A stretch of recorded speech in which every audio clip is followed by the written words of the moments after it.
야, 이년아, 이거 내 집이야. 당장 문 안 열어. 제가 위암 수술로 생사를 오가던 그 시각, 제 남편이란 작자는 어린 신입사원과 제주도에서 샴페인을 터뜨렸습니다. 10년을 집안을 위해 땀 흘린 헌신의 대가가 고작 이것이었을까요? 하지만 저는 더 이상 구석에 주저앉아 울지 않기로 했습니다. 네 집? 내 부모님이 사준 집인데 네가 왜 생색이야? 넌 이제 길바닥으로 아웃이야. 자비는 없어. 법원에서 만나 이 짐승 같은 놈아. 저를 친딸처럼 품어준 시어머니와 함께 짐승만도 못한 남편과 뻔뻔한 상간녀를 향한 피도 눈물도 없는 완벽한 참교육이 지금 시작됩니다. 끝까지 들어주시고 좋아요, 구독 꾹 눌러주세요. 자, 그럼 지금 시작합니다. 어서 오세요. 몇 분이세요? 안쪽 편한 자리에 앉으세요. 제 하루는 늘 이 활기찬 인사와 함께 시작됩니다. 벌써 10년째네요. 시어머니와 함께 이 국밥집을 일궈온 지도요. 희영아, 너 저기 3번 테이블 깍두기 좀 더 갖다 드려라. 그리고 주방에 들어가서 수육 상태 좀 한 번 더 보고. 어머니의 목소리가 주방 너머로 들려옵니다. 저는 얼른 앞치마에 손을 닦으며 대답하죠. 네, 어머니. 금방 갈게요. 땀이 비 오듯 쏟아지지만 마음만은 참 뿌듯합니다. 저희 어머니 정말 대단하신 분이거든요. 유명한 국밥집 사장님이시죠. 그리고 며느리인 저를 친딸보다 더 아껴주십니다. 에구, 우리 희영이 얼굴 좀 봐라. 땀 범벅이네. 예, 잠깐만 이리 와서 이것 좀 마셔. 어머니가 살얼음이 동동 뜬 식혜 한 사발을 제 입가에 가져다 대십니다. 어머, 어머니. 저도 다 큰 아줌만데요. 창피하게요. 제가 마실게요. 그까짓 게 문제니? 내 새끼 목 타는 게 먼저지. 너 없으면 이 식당 진작에 문 닫았다. 내 팔자 상팔자 만든 건 다 우리 희영이 덕분이야. 어머니의 이 따뜻한 말 한마디면 10년의 고생이 눈 녹듯 사라지곤 합니다. 하지만 집으로 돌아가는 길은 늘 마음 한구석이 헛헛합니다. 반듯한 중견기업 과장님인 제 남편 때문이죠. 밤늦게 들어온 남편은 제 얼굴을 보자마자 미간을 찌푸립니다. 야, 김희영. 너한테서 또 국밥 냄새나. 진짜 역해서 못 살겠다. 옷도 안 벗고 소파에 대자로 뻗으며 남편이 내뱉은 첫마디입니다. 여보, 우리 식당 오늘 얼마나 바빴는지 알아? 당신 좋아하는 수육 좀 싸왔는데 좀 먹을래? 됐어. 내가 그런 싸구려 고기나 먹게 생겼냐? 나 오늘 회식해서 배불러. 그리고 너 제발 그 앞치마 좀 집안에 들고 들어오지 마. 서운함이 왈칵 밀려오지만 꼭 참아봅니다. 당신 회사 다니는 거 뒷바라지하고 나도 어머니랑 고생하는 거잖아. 말을 왜 그렇게 해? 남편은 귀찮다는 듯 고개를 돌리며 헛웃음을 칩니다. 누가 너더러 그렇게 고생하래? 다른 집 마누라들은 문화센터도 다니고 예쁘게 꾸미고 다니더만. 넌 어째 나날이 더 촌스러워지냐? 여자가 꾸밀 줄을 몰라요, 진짜. 여보, 나도 여자인데 왜 꾸미고 싶지 않겠어? 하루 종일 불 앞에서 고기 삶고 국물 내다보면 손톱 밑이 검해져. 당신은 그게 다 누구 때문인지 몰라서 그래. 아, 알았으니까 그만 좀 징징대. 나 내일 일찍 나가야 하니까 물이나 한 컵 떠와. 남편은 제 노고를 당연한 것처럼 여깁니다. 아니, 오히려 창피해하는 눈치죠. 당신 진짜 너무하다. 어머니가 당신 이런 태도 아시면 얼마나 속상해 하시겠어? 제 말에 남편이 벌떡 일어나며 소리를 지릅니다. 우리 엄마 걸고 넘어지지 마. 엄마가 너 예뻐하니까 눈에 뵈는 게 없냐? 적당히 해, 적당히. 남편은 그대로 방으로 들어가 문을 쾅 닫아버립니다. 거실에 홀로 남은 저는 텅 빈 수육봉지만 만지작거립니다. 식당 일로 퉁퉁 부은 제 다리가 오늘따라 유난히 무겁게 느껴지네요. 그래도 내일이면 또 환하게 웃으며 손님을 맞아야겠죠. 어머니의 따뜻한 칭찬과 제가 지켜야 할 이 가정을 위해서 말입니다. 싱크대에 거울에 비친 제 모습이 참 낯설게 느껴지는 밤입니다. 머리카락에 베어버린 진한 고기 냄새를 씻어내기 위해 욕실로 향합니다. 내일은 남편에게 좀 더 상냥하게 말을 건네봐야겠다고 다짐하면서요. 며칠 후 매년 받는 정기 건강검진 날이었습니다. 늘 피곤해 절어 살긴 했지만 식당 일이 곧해서 그런 줄만 알았죠.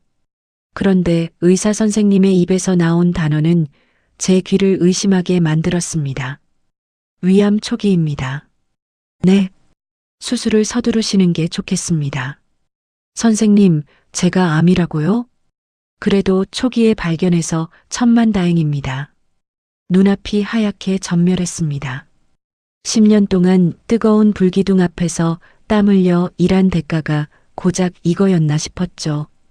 떨리는 손으로 병원 복도 의자에 주저앉아 남편에게 전화를 걸었습니다. 신호음이 길게 이어지다 마지못해 받는 남편의 목소리가 들려왔습니다. 아, 왜 또 전화질이야? 나 지금 회의 들어가야 한다니까. 남편의 짜증 섞인 목소리에 꾹 참고 있던 눈물이 왈칵 쏟아졌습니다. 여보, 나 어떡해. 의사 선생님이 나더러 위암이래. 위암 초기라는데 나 너무 무서워. 수화기 너머로 잠시 정적이 흘렀습니다. 놀라서 당황한 줄 알았죠. 하지만 제 착각이었습니다. 야, 넌 뭘 그런 걸 가지고 울고불고 난리냐? 초기라며? 초기면 그냥 수술하면 낫는 거 아니야? 아주 유난을 떤다. 유난을 떨어. 가슴에 차가운 비수가 날아와 꽂히는 기분이었습니다. 여보, 그래도 암이잖아. 나 무섭다니까. 아, 알았어. 알았으니까 수술 날짜나 빨리 잡아. 나 바쁘니까 끊는다. 뚝. 매정하게 끊긴 전화기를 붙잡고 저는 병원 복도에서 소리 없이 오열했습니다. 며칠 뒤 수술 날짜가 잡히고 집에서 남편에게 일정을 말해주었습니다. 달력에 동그라미를 치던 남편이 갑자기 인상을 팍 썼습니다. 야, 하필이면 왜 이날로 잡았어? 이날 나 제주도 가야 돼. 제주도? 갑자기 무슨 제주도야? 나 수술하는 날인데 당신이 안 오면 어떡해. 남편은 오히려 저를 나무라듯 언성을 높였습니다. 아씨, 회사 명운이 걸린 중요한 워크숍 겸 출장이라고 했잖아. 내가 거기서 빠지면 내 승진은 누가 책임질 건데? 너 암 수술한다고 내 앞길까지 막을 작정이야? 너무나 당당하고 뻔뻔한 그 태도에 말문이 막혔습니다. 그래도 수술실 들어갈 때 보호자는 있어야지. 당신이 내 남편이잖아. 장인 장모님 오시라고 해. 우리 엄마도 있잖아. 내가 간다고 의사가 수술 더 잘해주냐? 나 비행기 티켓 벌써 끊어놨으니까 그렇게 알아. 더 이상 할 말이 없었습니다. 제가 짐이 되는 것 같아 서운한 마음을 애써 억누르며 고개를 끄덕일 수밖에 없었죠. 그리고 다가온 수술 당일. 수술복으로 갈아입고 병실에 앉아 있는데 밖이 소란스러워졌습니다. 아이고, 우리 딸. 희영아, 이 불쌍한 거사. 친정 부모님이 눈이 퉁퉁 부은 채로 달려오셨습니다. 그 뒤로 숨을 헐떡이며 뛰어들어오시는 분은 다름 아닌 시어머니였습니다. 어머니, 식당은 어쩌시고요? 지금 점심 장사 한창 바쁠 시간인데. 어머니가 제 손을 덥석 부여잡으며 눈물을 뚝뚝 흘리셨습니다. 장사가 대수냐? 내 새끼가 암이라는데. 오늘 식당 문 아예 닫고 왔다. 걱정하지 마라. 우리 희영이 금방 툭툭 털고 일어날 거야. 어머니, 죄송해요. 제가 아파서. 아이고, 네가 뭐가 죄송해. 다 이 못난 시어미 탓이다. 내가 널 주방에서 너무 부려먹어서 병이 난 게야. 근데 그 썩을 놈의 남편이라는 새끼는 코빼기도 안 보이고 어머니는 텅 빈 병실 문가를 노려보며 가슴을 치셨습니다. 친정 엄마도 제 손을 잡고 하염없이 우셨죠. 제 남편만 없는 눈물바다가 된 병실이었습니다. 김희영 환자분, 이제 수술실로 이동하실게요. 간호사의 말에 침대가 움직이기 시작했습니다. 차가운 천장을 보며 수술실로 향하는 길, 제 곁에서 침대를 밀며 울먹이는 부모님과 어머니의 온기만이 저를 버티게 해주었습니다. 남편이 없는 그 빈자리가 시리도록 아팠지만 저는 살아야겠다고 굳게 마음먹으며 눈을 감았습니다. 마취에서 깨어났을 때 찢어질 듯한 복부의 통증보다 더 아팠던 건 남편의 빈자리였습니다. 수술은 무사히 끝났습니다. 부은 눈으로 저를 내려다보는 친정 부모님과 시어머니의 얼굴이 흐릿하게 보였죠. 희영아, 눈이 좀 떠지니? 물 좀. 아이고, 수술 끝나고는 바로 물 마시면 안 돼. 입술을 축여주는 시어머니의 손길을 받으며 저는 다시 까무득하게 잠이 들었습니다. 그리고 하루 뒤 병실에서 조금씩 회복을 하고 있을 때였습니다. 병실 문이 열리며 익숙한 얼굴이 들어왔습니다. 재수 씨, 몸은 좀 어떠십니까? 남편과 입사 동기인 박 과장님이 과일 바구니를 들고 병문안을 온 겁니다. 아이고, 바쁘신데 여기까지 어쩐 일이세요? 어머니도 와 계셨네요. 네, 우리 며느리 간호해야죠. 그런데 그놈의 자식은 워크샵 가서 연락도 안 되네요. 워크샵이 뭐 그리 대단하다고 마누라 배 가르는 날 제주도를 가는지 원. 어머니의 푸념 섞인 말에 박 과장님의 표정이 묘하게 일그러졌습니다. 네, 제주도 워크샵이요? 성규가 그렇게 말했습니까? 뭔가 이상했습니다. 왜요? 남편 회사 전체 워크샵 아니었어요? 명운이 걸린 중요한 출장이라고 했는데요. 박 과장님이 크게 당황하며 헛기침을 했습니다. 저기, 우리 회사 이번 달에 워크샵 없습니다. 그 친구 개인 연차를 내서 저는 재수 씨 수술 때문인 줄 알았습니다. 병실에 싸늘한 정적이 흘렀습니다. 네, 연차요? 누구랑요? 박 과장님이 이마에 맺힌 땀을 닦으며 눈치를 보았습니다. 저기 재수 씨, 이걸 제가 말씀드려도 될지 모르겠는데 말씀해 보세요. 남편 대체 누구랑 간 거예요? 그게 이번에 새로 들어온 20대 신입 여직원도 같이 휴가를 냈더라고요. 회사에서는 둘이 눈 맞았다는 소문이 파다해서요. 둘이 제주도로 여행 갔다는 소문을 제가 들었거든요. 심장이 쿵하고 바닥으로 떨어지는 것 같았습니다. 과장님, 그 신입사원 이름이 뭔가요? SNS 같은 거 혹시 아시면 좀 보여주세요. 제 목소리는 미세하게 떨리고 있었지만 저는 끝까지 이성을 잡으려 애썼습니다. 박 과장님이 조심스레 휴대폰으로 화면을 띄워 제게 건네주었습니다. 화면을 보는 순간 숨이 턱 막혔습니다. 사진 속에는 탁 트인 제주도 바다가 보이는 최고급 호텔룸이 있었습니다. 테이블 위에는 최고급 샴페인과 예쁜 케이크가 놓여 있었죠. 그리고 그 뒤로 샤워 가운을 입고 서로 얼굴을 맞댄 채 활짝 웃고 있는 남편과 젊은 여자의 모습이 선명하게 보였습니다. 사진 아래 달린 글귀가 제 눈을 의심하게 만들었습니다. 사랑하는 자기랑 첫 제주도 골프 여행. 완벽한 호캉스. 우리 자기 최고야. 게시물이 올라온 날짜와 시간을 확인했습니다. 제가 마취약을 맞고 차가운 수술대 위에서 생사를 오가던 바로 그 시간이었습니다. 제가 쥐고 있던 휴대폰이 툭 하고 이불 위로 떨어졌습니다. 희영아, 왜 그래? 뭐가 있는 거요? 친정엄마가 휴대폰을 집어들고 화면을 보시더니 날카로운 비명을 지르셨습니다. 아이고 세상에. 이 미친 인간이 마누라가 암 수술을 하는데 상간녀랑 놀아나? 이게 사람 새끼야. 친정 아버지는 피가 거꾸로 솟으시는지 뒷목을 잡고 그대로 주저앉으셨습니다. 상황을 파악한 시어머니의 얼굴이 하얗게 질렸습니다. 어머니는 부들부들 떨리는 손으로 휴대폰 화면을 확인하셨죠. 짐승만도 못한 놈. 어머니는 비틀거리시더니 그 자리에 털썩 주저앉으셨습니다. 그리고는 제 침대 밑동을 부여잡고 가슴을 치며 통곡하기 시작하셨습니다. 희영아, 내가 죽일년이다. 내가 자식을 짐승 새끼로 키웠어. 널 식당에서 그렇게 고생만 시키고 저런 쓰레기 같은 놈한테 널 맡겼으니 이 늙은이가 눈이 멀었지. 아이고 며느라가.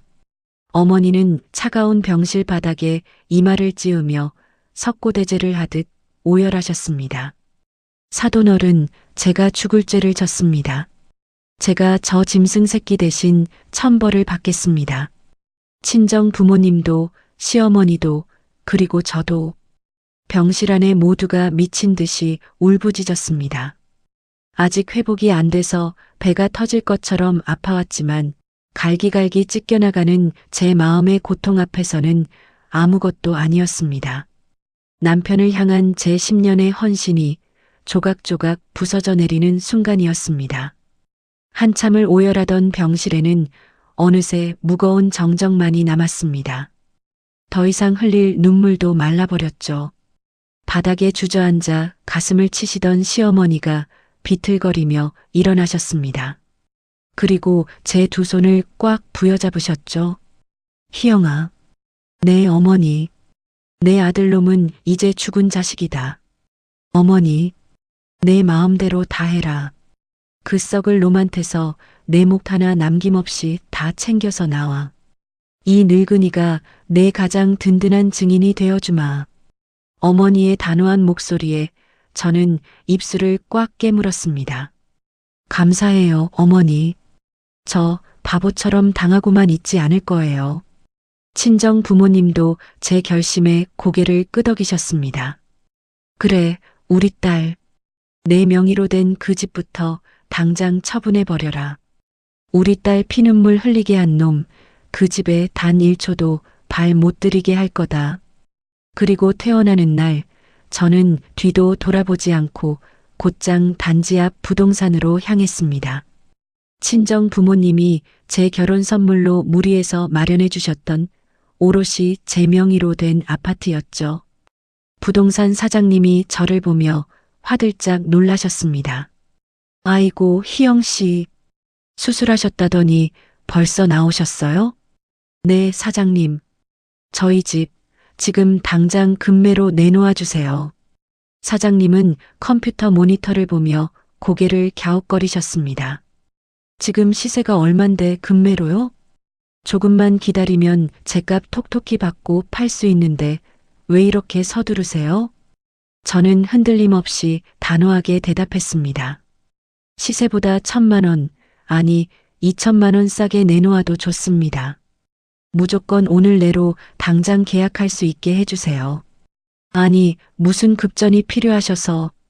사정이 좀 생겨서 그래요. 최대한 빨리 당장 현금 융통 가능한 매수자로 찾아주세요. 파격적인 가격 덕분에 집은 반나절도 안 되어 바로 가계약이 성사되었습니다. 계약금을 통장으로 입금받은 뒤 저는 곧바로 집으로 들어갔습니다. 현관 도어락 비밀번호부터 제가 아는 가장 복잡한 번호로 바꿔버렸죠. 그리고 거실 한가운데 커다란 이삿짐 박스 10개를 쫙 펼쳐놓았습니다. 안방 옷장을 열어 남편의 비싼 정장과 명품 넥타이들을 모조리 끄집어냈습니다. 남편이 애지중지하던 골프채, 비싼 시계, 구두까지 모조리 박스 안으로 마구잡이로 쑤셔 넣었죠. 여보, 나 회식해서 배불러. 네가 촌스러워서 그런 거잖아. 그동안 남편이 제게 뱉었던 쓰레기 같은 말들이 귓가에 맴돌았습니다. 박스 위로 투명 테이프를 칭칭 감으며 저는 차갑게 비웃었습니다. 그래, 그 잘난 신입사원이랑 평생 제주도에서 호캉스나 하면서 살아라. 이 집엔 이제 내 자리는 없어. 포장이 끝난 짐들은 용달차 기사님을 불러 아파트 1층 분리수거장 옆에 차곡차곡 쌓아두었습니다. 사모님, 이거 다 비싼 물건들 같은데 그냥 밖에 두면 누가 훔쳐갈 텐데요. 기사님의 걱정스러운 말에 저는 덤덤하게 대답했습니다. 괜찮아요. 어차피 버릴 쓰레기들이니까 고물상 할아버지가 주워 가시면 더 좋고요. 수고비를 쥐어주고 기사님을 보낸 뒤 저는 텅 빈 거실 한가운데 덩그러니 섰습니다. 남편의 흔적이 말끔히 사라진 집안은 묘하게 시원하면서도 낯설었습니다. 이제 곧 그 인간이 그토록 즐거웠던 제주도 여행을 마치고 돌아올 시간입니다. 저는 소파에 깊숙이 기대앉아 고요한 집안에서 남편의 전화가 울리기만을 기다렸습니다. 거실 창밖으로 노을이 붉게 물들기 시작했습니다. 탁상 시계의 바늘이 저녁 7시를 가리킬 무렵이었죠. 드디어 현관문 밖에서 익숙한 발걸음 소리가 들려왔습니다. 삐빅, 삐비빅. 도어락 비밀번호를 누르는 소리가 났지만 당연히 문은 열리지 않았습니다. 삐빅, 삐비빅. 띠리링 하고 비밀번호 오류 알림음이 울려 퍼졌습니다. 아씨, 뭐야? 비밀번호가 왜 안 맞아? 현관문 너머로 남편의 짜증 섞인 목소리가 선명하게 들렸습니다. 쾅쾅쾅. 야, 김희영. 문이 왜 안 열려? 안에 있으면 문 열어. 저는 소파에 가만히 앉아 그 소리를 즐기듯 듣고만 있었습니다. 잠시 후 탁자 위에 올려둔 제 휴대폰이 요란하게 울리기 시작했습니다. 화면에는 남편의 이름이 떠 있었죠. 저는 다시 화면을 엎어두었습니다. 징, 징, 징. 진동이 끊임없이 탁자를 울렸습니다. 부재중 전화 10통, 20통, 30통. 어느새 부재중 전화는 50통을 넘어가고 있었습니다. 밖에서는 현관문을 부술듯이 걷어차는 소리가 들려왔습니다. 김희영, 너 돌았어? 문 안 열어? 이쯤 되면 똥줄이 제법 탔겠다 싶어 저는 천천히 휴대폰을 집어들고 통화 버튼을 눌렀습니다. 전화가 연결되자마자 고막을 찢을 듯한 고함이 터져 나왔습니다. 야, 이년아, 너 미쳤어? 비밀번호 왜 바꿨어? 이거 내 집이야. 빨리 문 안 열어? 저는 차갑게 코웃음을 쳤습니다. 10년 동안 단 한 번도 남편에게 내보인 적 없는 서늘하고 건조한 목소리였죠. 내 집? 언제부터 이 아파트가 내 집이었니? 뭐? 너 지금 나한테 야라고 했냐? 내 부모님이 피땀 흘려 내 이름으로 사준 집인데 네가 왜 생색이야? 내 집 아니니까 당장 남의 집 문 앞에서 꺼져. 수화기 너머로 남편이 씩씩거리는 숨소리가 들렸습니다. 너 진짜 병원에서 수술하다가 뇌라도 어떻게 된 거 아니야? 내가 명색이 이 집 가장인데 어딜 남편을 쫓아내려 들어. 가장? 마누라 위암 수술실 들어갈 때 어린 신입사원년이랑 제주도 호텔에서 샴페인 터뜨리는 게 가장이니? 그 순간 전화기 너머의 세상이 얼어붙은 듯 완벽한 정적이 흘렀습니다. 남편의 숨소리조차 멎어버렸죠. 너 그게 무슨, 왜 회의하느라 바쁘다며? 회사 명운이 걸린 중요한 워크샵이라며. 제주도에서 골프는 잘 쳤니? 희영아, 그게 아니고. 누가 그래? 어떤 미친놈이 헛소리를 해. 헛소리는 네가 하고 있는 거고. 아, 내 짐은 1층 분리수거장 옆에 예쁘게 쌓아뒀어. 네 더러운 짐 싹 다 버렸으니까 고물상 할아버지 오시기 전에 빨리 챙기는 게 좋을걸? 뭐? 야, 김희영, 너 진짜 제정신이야? 응, 나 이제야 아주 완벽하게 제정신이야. 넌 내 사랑스러운 후배랑 길바닥에서 살든가 말든가 알아서 해. 아, 그리고 법원 출석 잘해야 할 거야. 저는 남편이 뭐라고 변명할 틈도 주지 않고 그대로 전화를 끊어버렸습니다. 그리고 남편의 번호를 즉시 차단 목록에 넣어버렸죠. 1층에서 자신의 짐짝들을 발견하고 펄쩍펄쩍 뛸 남편의 얼굴을 상상하니 수술 부위의 통증마저 가시는 듯 했습니다. 창밖에 붉은 노을이 오늘따라 유난히 후련하고 아름답게 느껴졌습니다. 다음 날 아침 저는 가장 먼저 변호사 사무실부터 찾았습니다.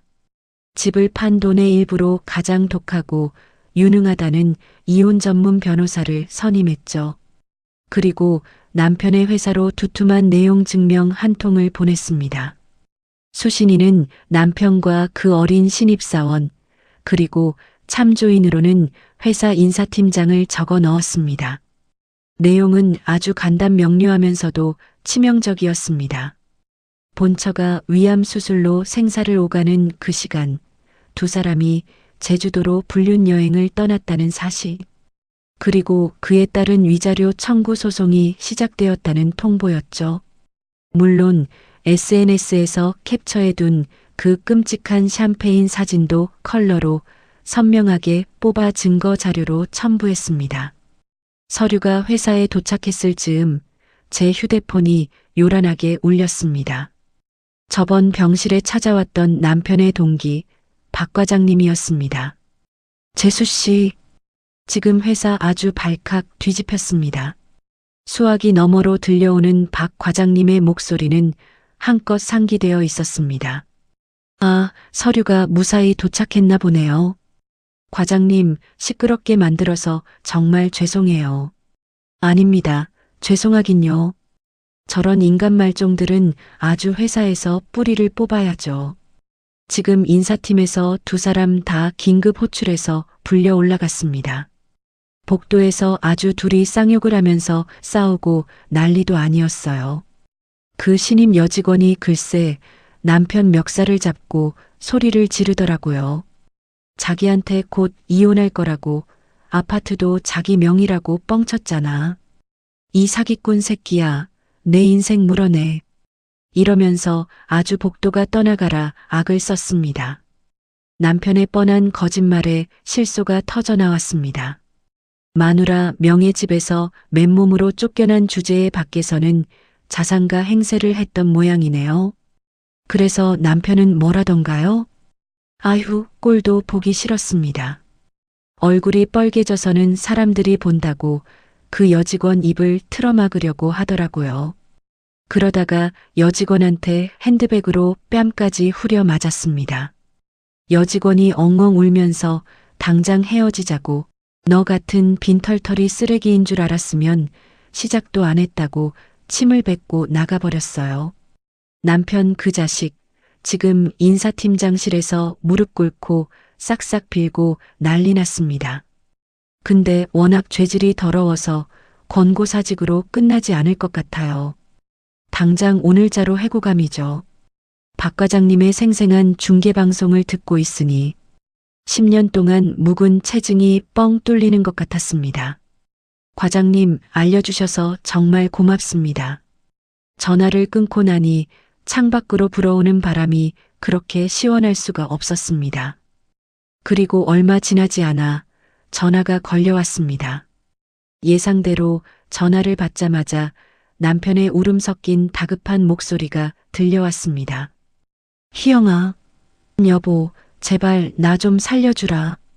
얼마 전 내 집이라며 악을 쓰던 패기는 온데간데 없이 한없이 비굴한 목소리였습니다. 누구세요? 제 남편은 제주도에서 어린 여자랑 호캉스 즐기느라 바쁜데요. 여보, 내가 다 잘못했어. 나 방금 회사에서 짐 싸서 쫓겨났어. 지수, 아니 그 어린 년도 나 돈 한 푼 없다고 쓰레기 보듯 버리고 가버렸단 말이야. 나 진짜 오갈 데도 없고 길바닥에 나앉게 생겼어. 제발 회사에 내용 증명 보낸 거 오해라고 해명 좀 해줘. 저는 휴대폰을 쥔 손에 힘을 꾹 주며 얼음장같이 차갑게 내뱉었습니다. 해명? 내가 암덩어리 떼어내는 수술을 할 때 넌 나를 내 인생에서 지웠잖아. 희영아, 내가 잠깐 미쳤었나 봐. 내가 내 발바닥이라도 할게, 한 번만 용서해 주라. 용서 같은 소리 하고 있네. 역겨우니까. 네가 맨날 나보고 뭐라 그랬지? 내가 촌스럽고 몸에서 국밥 냄새 난다고 했지? 그 촌스러운 마누라가 고생해서 벌어온 돈으로 밥 처먹고 옷 사입은 주제에 어디서 주둥이를 함부로 놀려. 여보, 제발. 다시 한번 말하지만 법원 출석이나 늦지 않게 잘해. 내 그 쥐꼬리만 한 퇴직금, 위자료로 싹 다 긁어올 테니까. 저는 미련 없이 전화를 뚝 끊어버렸습니다. 다시 질척거리지 못하게 그 낯선 번호마저 차단해버렸죠. 직장도 잃고 돈줄이 끊기자마자 상간녀에게 가차없이 버림받은 남편. 하루아침에 빈털터리로 길거리에 나앉게 된 그 인간의 꼴을 생각하니 입가에 시원한 미소가 번졌습니다. 수술 부위가 더 많이 좋아져서 저는 오랜만에 어머니의 국밥집을 찾았습니다. 어머니는 아직 일하면 안 된다며 저를 식당 구석에 따뜻한 방에 앉혀두셨죠. 우리 희영이 고기 듬뿍 넣어서 특으로 끓였으니까 다 먹어야 한다. 어머니, 저 밥맛 없는데. 그래도 억지로라도 먹어.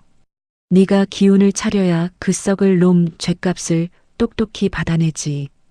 어머니가 내어주신 뜨끈한 국밥을 막 한술 뜨려던 참이었습니다.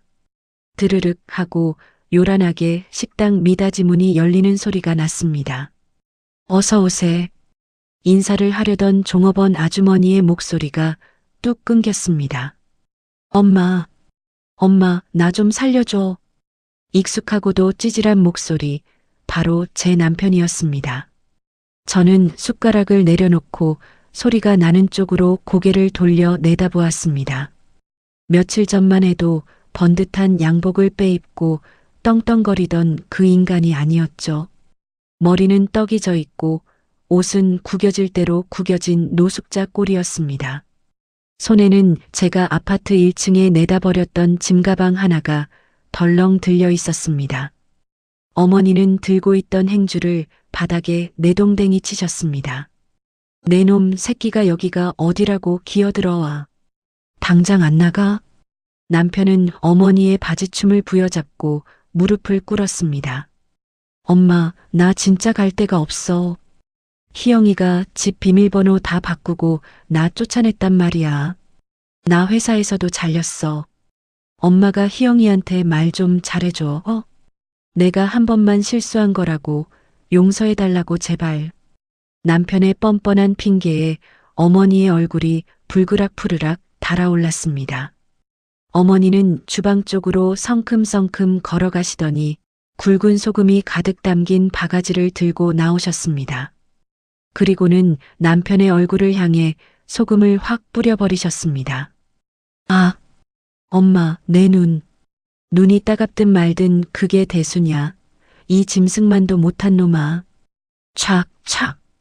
어머니는 사정없이 남편에게 소금을 끼얹으셨습니다. 식당 안의 손님들도 놀라 웅성거렸지만 어머니는 아랑곳하지 않으셨죠. 실수?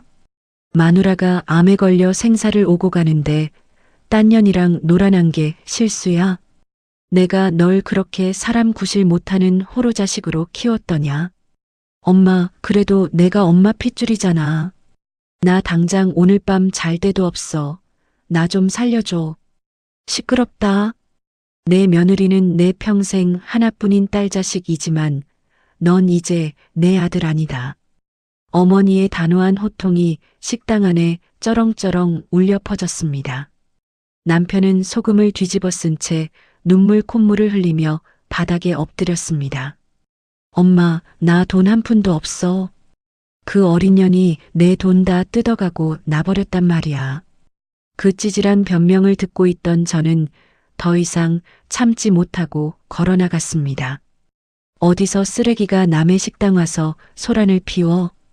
제 차가운 목소리에 남편이 화들짝 놀라 고개를 들었습니다.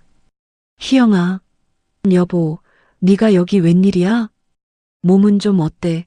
수술은 잘 된 거야? 가증스럽게 제 건강을 묻는 남편의 입을 당장이라도 꿰매버리고 싶었습니다. 이제 와서 내 수술 걱정이 되니? 제주도 호텔에서 마시던 샴페인 맛이 아주 달콤해서 뇌가 어떻게 된 거 아니야? 아니야, 여보. 내가 진짜 미쳤었어. 다신 안 그럴게. 나 당신 없으면 못 살아. 제발 집으로 돌아가게 해줘. 저는 바닥에 나뒹구는 남편의 짐가방을 발로 툭 차버렸습니다. 내 부모님이 사준 집은 이미 다른 사람한테 팔았어. 그리고 착각하지 마. 내가 널 버린 거지. 네가 돌아올 곳은 애초에 없어. 그때 어머니가 남편의 등짝을 매섭게 후려치셨습니다. 이놈의 자식아, 어디서 더러운 입으로 내 딸한테 말을 걸어. 너 이 시간부로 내 호적에서 팠으니까 그리 알아. 내 유산은 1원 한 푼 너한테 안 간다. 이 국밥집도 내 재산도 싹 다 우리 희영이한테 물려줄 거니까. 넌 길바닥에서 굶어 죽든 말든 알아서 해. 남편의 눈이 튀어나올 듯 커졌습니다. 엄엄마, 그게 무슨 소리야. 친아들은 난데 재산을 왜 남한테 줘? 내 피부치인 넌 내 가슴에 대못을 박았지만 희영이는 10년 동안 내 옆에서 피땀 흘린 내 진짜 자식이다. 당장 내 식당에서 꺼져. 이 재수 없는 놈아. 어머니는 남은 소금을 남편의 정수리에 남김없이 쏟아부으셨습니다. 아이고 따가워. 엄마, 나 진짜 어떡하라고. 소금 다 떨어졌다. 주방 이모. 여기 끓는 물 좀 가져와요. 확 부어버리게. 그 말에 남편은 기겁을 하며 짐가방을 챙겨 들고 뒤도 돌아보지 않고 도망쳤습니다. 우당탕탕 식당 문을 열고 도망치는 그 비참한 뒷모습을 보며 저는 10년 동안 묵었던 속병이 씻은 듯이 낫는 기분이었습니다. 어머니의 매운 소금 세례를 받고 쫓겨난 그날 이후 남편은 쥐 죽은 듯 조용했습니다. 아니, 조용할 수밖에 없었겠죠. 당장 머물 번듯한 집도 당장 카드를 긁을 돈도 없었을 테니까요. 그리고 한 달 뒤 우리는 가정법원 조정실에서 다시 마주 앉았습니다.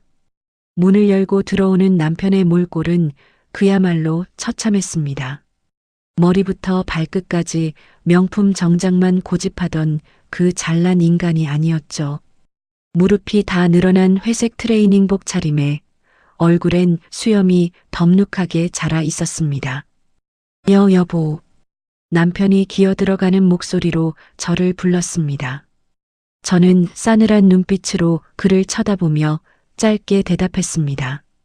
여보라는 소리 여기서도 입에 올리지 마. 역겨우니까. 조정위원님이 헛기침을 하며 분위기를 수습하셨습니다. 양측 모두 이혼에는 동의하신 상태고요. 지금 쟁점은 위자료와 재산 분할입니다만 원고 측에서 청구하신 위자료 금액이 상당히 높습니다. 제 변호사님이 준비된 서류를 테이블 위로 내밀며 단호하게 말씀하셨습니다. 피고의 외도 행위는 매우 악질적입니다.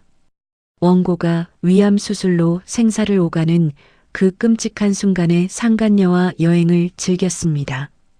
게다가 원고의 명의로 된 자택에서 원고를 내쫓으려 폭언을 일삼았죠. 이 모든 증거 자료를 고려할 때 이 금액은 결코 과하지 않습니다. 남편은 사색이 되어 자리에서 벌떡 일어났습니다.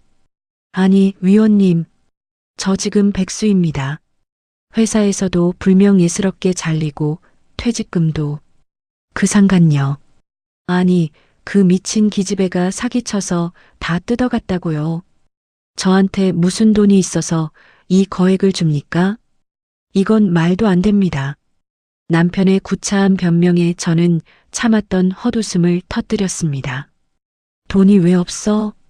네가 그토록 소중하게 아끼던 명품 시계랑 골프채, 그거 다 팔면 꽤 나올 텐데. 아, 내가 분리수거장에 다 버렸지? 남편이 부들부들 떨며 저를 노려보았습니다. 야, 김희영. 너 진짜 나 끝까지 말려 죽일 작정이야? 나 지금 창문도 없는 고시원 방에 살면서 막노동 뛰어. 네가 사람이라면 나한테 이러면 안 되지. 저는 테이블 위로 몸을 숙이며 남편의 눈을 똑바로 쳐다보았습니다.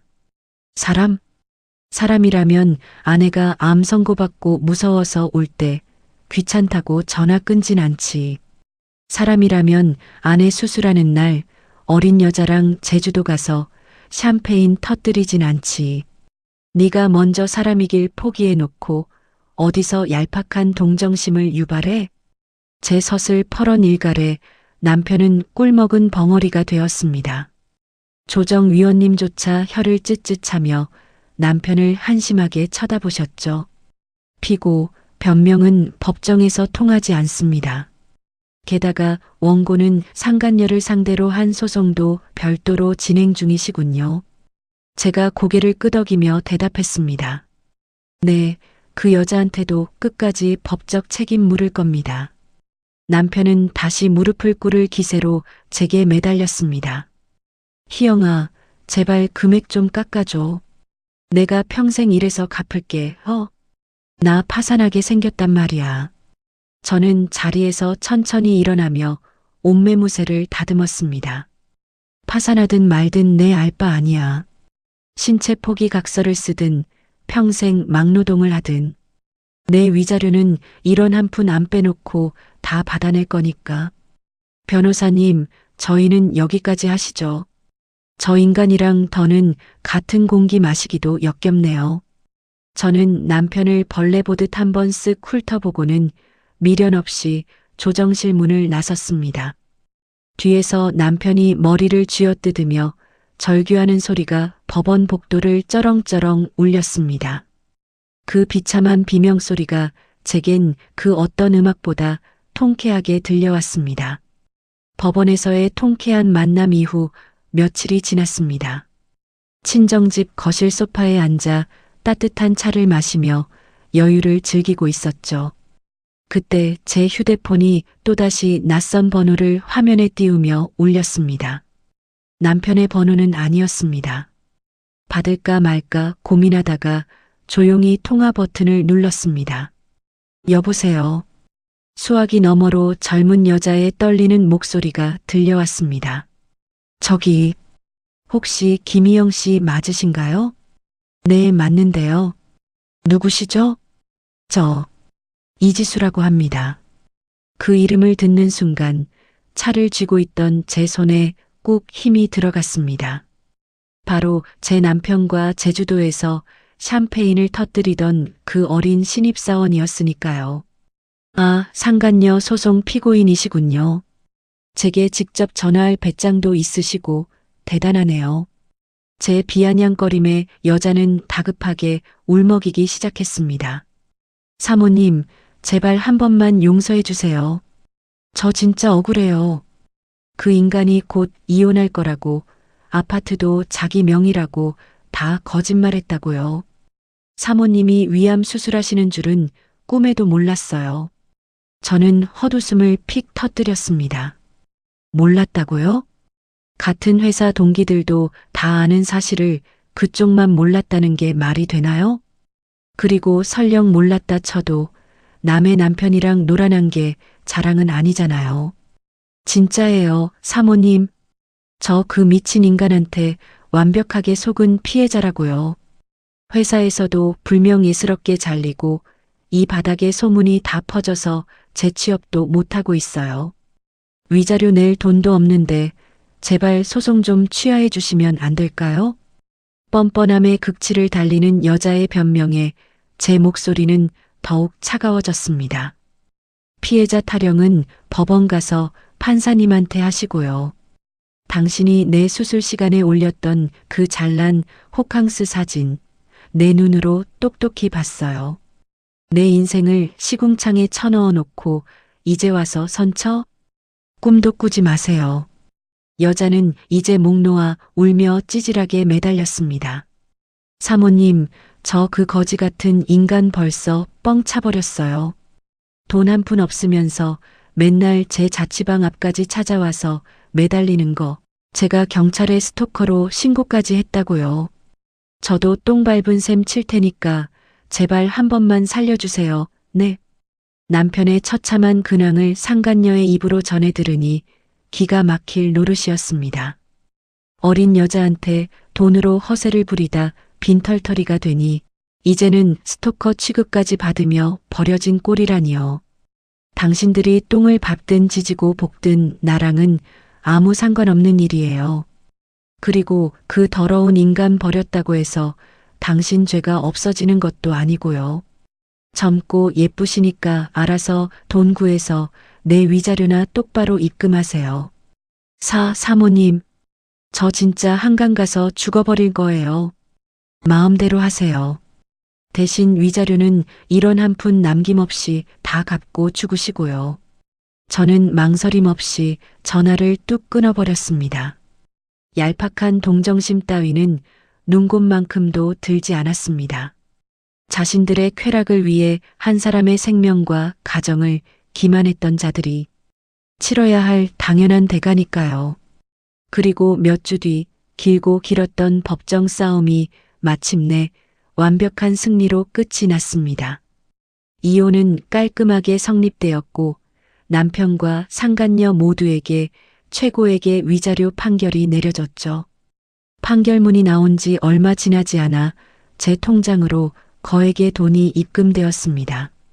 남편이 지금까지 몰래 모았던 비상금까지 탈탈 털고 일용직을 뛰며 구한 돈, 그리고 상간녀가 부모님에게 손을 벌려 겨우 마련한 피 같은 위자료였습니다. 통장에 찍힌 0이 가득한 숫자를 보며 저는 길게 숨을 내쉬었습니다. 10년의 억울했던 세월이 이 돈으로 다 보상될 순 없겠지만 적어도 그 두 인간을 완벽한 지옥으로 밀어넣었다는 사실만큼은 분명했습니다. 따스한 봄바람이 코끝을 스치는 기분 좋은 아침이었습니다. 오늘은 병원에서 마지막 정기검진 결과를 듣는 날이었죠. 의사 선생님은 제 차트를 보며 환하게 웃으셨습니다. 김희영 환자분, 축하합니다. 이제 완벽하게 회복하셨네요. 앞으로는 1년에 한 번씩 정기 검진만 받으러 오시면 되겠습니다. 그 한마디에 지난 시간 동안 겪었던 지옥 같았던 고통이 봄눈 녹듯 사라지는 기분이었습니다. 진료실 문을 열고 나오자 복도 의자에 앉아 초조하게 기다리시던 어머니가 벌떡 일어나셨습니다. 희영아, 선생님이 뭘 하시든 어디 안 좋은 데가 더 있대? 저는 어머니의 두 손을 꼭 맞잡으며 활짝 웃어 보였습니다. 어머니, 저 이제 완전 정상이래요. 수술 부위도 아주 깨끗하게 잘 아물었고 건강에 아무 문제 없대요. 아이고, 우리 딸. 장하다, 장해. 내가 매일 새벽마다 부처님께 공양을 올린 보람이 있구나. 어머니는 제 손을 붙잡고 어린아이처럼 엉엉 우셨습니다. 그 눈물 속에는 저에 대한 미안함과 고마움, 그리고 안도감이 모두 담겨 있었죠. 저 역시 어머니의 주름진 손을 뺨에 비비며 함께 눈물을 흘렸습니다. 다 어머니가 밤낮으로 제 간호해 주시고 맛있는 거 많이 해주신 덕분이에요. 고생 많으셨어요, 어머니. 아니다. 네가 잘 버텨준 게지. 자, 이제 훌훌 털었으니 우리 식당으로 가자. 오늘 내가 우리 딸 완치 기념으로 동네 사람들 다 불러서 크게 한턱 낼 거다. 어머니와 함께 팔짱을 끼고 도착한 식당 앞에는 커다란 현수막이 걸려 있었습니다. 새 단장 오픈. 사장님은 그대로 이름만 바뀝니다. 희영국밥. 제가 깜짝 놀라 어머니를 쳐다보자 어머니가 멋쩍게 웃으셨습니다. 내가 저번에 말했지? 이 식당, 내 재산 싹 다 내 거라고. 오늘부로 이 식당 명의도 내 앞으로 다 돌려놨고 사업자도 내 이름으로 바꿨다. 어머니, 아무리 그래도 어떻게 식당을 저한테 통째로. 허허, 쓱. 거절할 생각일랑 아예 하지 말아라. 내 친아들 놈은 진작에 호적에서 팠고 내 평생 피부치는 우리 희영이 너 하나뿐이야. 어머니의 확고한 말씀에 저는 더 이상 거절하지 못하고 감사히 그 마음을 받기로 했습니다. 식당 안으로 들어가니 주방 이모님들이 박수를 치며 저를 반겨주셨습니다. 아이고, 우리 새 사장님 오셨네. 희영 씨, 아니 사장님, 건강 되찾은 거 정말 축하해요. 이모님들, 정말 감사해요. 앞으로 제가 더 잘 모실게요. 모두가 환하게 웃고 떠드는 사이 단골 손님 한 분이 조심스레 어머니 곁으로 다가왔습니다. 저기 사장님, 내가 어제 저쪽 동네 공사판 지나가다가 사장님 아드님 봤수다. 그 말에 식당 안이 잠시 조용해졌습니다. 저는 말없이 손에 든 물컵만 만지작거렸죠. 아니, 글쎄 그 멀끔하던 양반이 얼굴은 새까맣게 타가지고 안전 못 쓰고 벽돌을 나르는데 몸이 성치 않은지 절뚝거리더라고요. 소문 들어보니 달방 월세도 밀려서 쫓겨나기 직전이라던데 쯧쯧.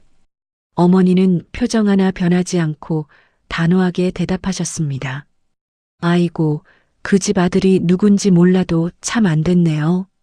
근데 저희 집에는 아들이 없습니다. 제 자식은 우리 며느리, 아니 우리 딸 희영이 뿐이니까. 앞으로 그런 벌레 같은 놈 이야기는 제 앞에서 꺼내지도 마세요.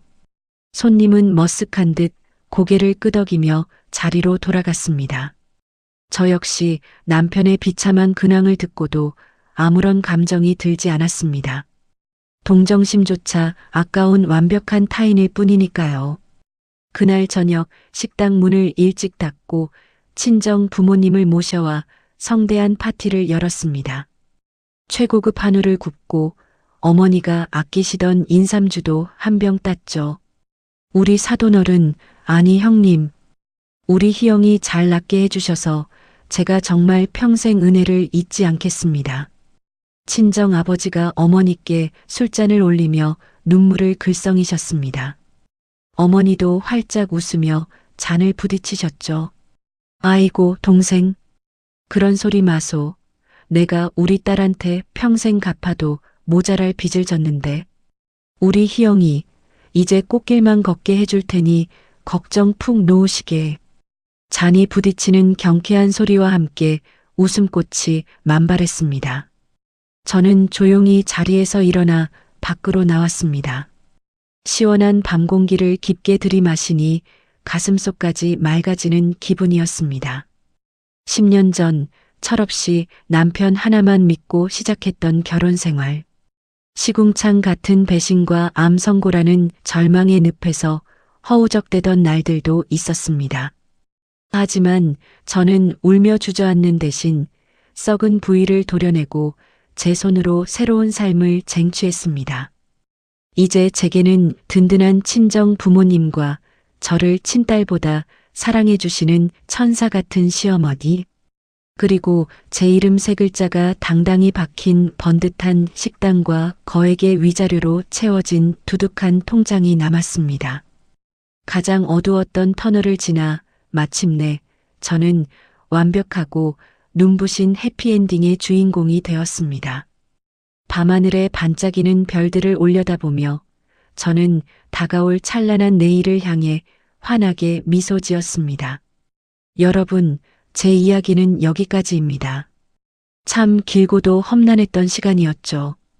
가장 믿었던 사람에게 배신당하고 병마와 싸워야 했을 때는 정말 세상이 캄캄하게 무너지는 줄만 알았습니다. 하지만 그 암흑 같던 터널을 무사히 지나고 나니 제 곁에는 진짜 제 사람들이 남아 있더라고요. 저를 낳아주신 부모님, 그리고 피보다 진한 정을 나눈 우리 시어머니 말이에요. 가끔은 그때 서둘러 집을 팔고 짐을 쓰레기장에 다 내다 버렸던 제 결단력이 스스로도 놀랍곤 해요. 아마 저를 살리려고 하늘이 주신 굳센 용기였나 봅니다. 지금 저는 희영국밥의 어엿한 사장님으로 매일매일 펄펄 끓는 뚝배기처럼 뜨겁고 활기차게 살아가고 있습니다. 마누라 배 가르는 날 제주도에서 샴페인을 터뜨리며 제 인생을 비웃었던 그 인간들은 지금쯤 각자의 지옥에서 뼈저리게 후회하며 살고 있겠죠. 혹시라도 지금 예전의 저처럼 캄캄한 절망 속에 서 계신 분이 있다면 이 말씀만은 꼭 드리고 싶어요. 당신은 당신의 생각보다 훨씬 더 귀하고 강한 사람입니다.